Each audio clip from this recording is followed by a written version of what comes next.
हमें इंसाफ लेने के लिए अडयाला के बाद हमेशा हाई कोर्ट जाना पड़ता है, सुप्रीम कोर्ट का दरवाज़ा खटखटाना पड़ता है, और इससे पहले जब भी गए हैं हमेशा कामयाबी हुई है।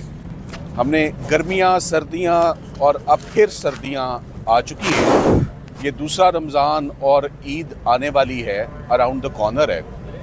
आज सबसे पहले तो मैं आपको ये बताऊंगा कि आज जज साहब जब तशरीफ़ लाए और उन्होंने आके इमरान खान साहब और बुशरा इमरान को फ़ैसला पढ़ के सुनाया, तो मुझे दो बातों पे बड़ी हैरत हुई। नंबर वन कि उन्होंने इमरान खान साहब को करप्शन का इल्ज़ाम साबित होने पे 14 साल सज़ा और 14 साल के साथ 10 साल जुर्माना, और उनकी अहलिया बुशरा इमरान को 7 साल सज़ा और 5 लाख जुर्माने की सज़ा दी। और साथ ही साथ एक फलाई इदारा, एक एकेडमिक इंस्टीट्यूट जहाँ पर तलबा मुफ्त तालीम हासिल करते हैं, जो गोस्ट प्रोजेक्ट नहीं है। अल-कादिर यूनिवर्सिटी प्रोजेक्ट एक हकीकत है, वो एग्जिस्ट करता है। उसको आज हुकूमत ने पॉलिटिकल विक्टिमाइजेशन की अपने एजेंडा पे आज एक फलाई इदारे को बंद कर दिया है। ये बहुत अफसोसनाक बात है, पर मैं बहुत पुरुमीद हूँ कि ये इदारा बंद नहीं होगा और इस्लामाबाद हाई कोर्ट का हम दरवाज़ा विदिन 72 आवर्स खटखटाएंगे और मंडे ट्यूसडे को ही समात मांगेंगे कि ये अल-कादिर यूनिवर्सिटी, जो कि एक एजुकेशनल यूनिवर्सिटी है जहाँ पर तलबा पढ़ रहे हैं, ऐसा नहीं होना चाहिए।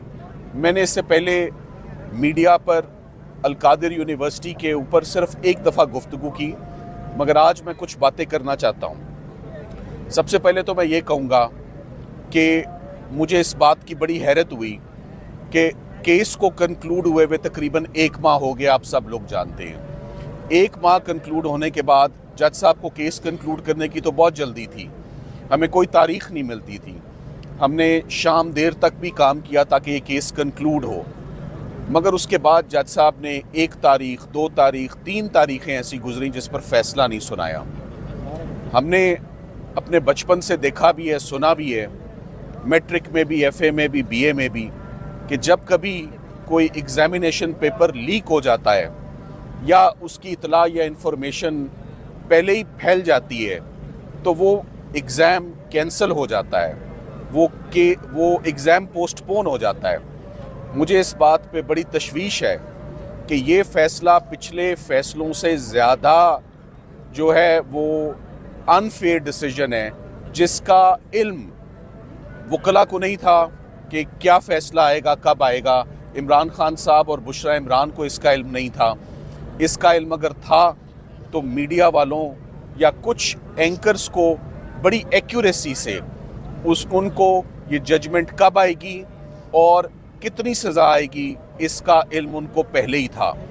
तो ये कोई उनकी पेशन गोई नहीं है, क्योंकि एक दफ़ा पेशन गोई हुई, दूसरी दफ़ा पेशन गोई हुई और तीसरी दफ़ा आज भी आने से पहले पेशन गोई हुई कि ये सज़ा क्या होगी। सो मेरी नज़र में जो केस पहले ही लोगों को पता हो और एग्जैक्ट पता हो, ये कोई कोइंसिडेंस नहीं होता। ये judgement on the face of it unsafe judgement है और ये जजमेंट पहली जजमेंटों से ज़्यादा जल्दी सस्पेंड भी होगी और इसमें एक्विटल भी होगा। और हम अपनी अपील का हिस्सा भी बनाएंगे इस बात को कि इस फैसले का वक्त से पहले आखिर मीडिया वालों को किस तरह मालूम था। क्या जज साहब उनसे कंसल्ट कर रहे थे, उनकी मावनत हासिल कर रहे थे, क्या उनसे इल्म हासिल कर रहे थे कि ये फ़ैसला कैसे लिखना है और मुझे कितना टाइम दरकार है। सो मेरे लिए ये बड़ी शॉकिंग बात थी। अब मैं केस के कुछ मेरिट्स के ऊपर जो है वो आता हूँ। इस पूरे के पूरे केस में जो चीज़ मिसिंग है वो करप्शन है, वो मिसयूज़ ऑफ पावर है एंड अथॉरिटी है। यहाँ पर जो काम हुआ वो ह्यूमैनिटेरियन वर्क हुआ, फलाह बहबूद का काम हुआ।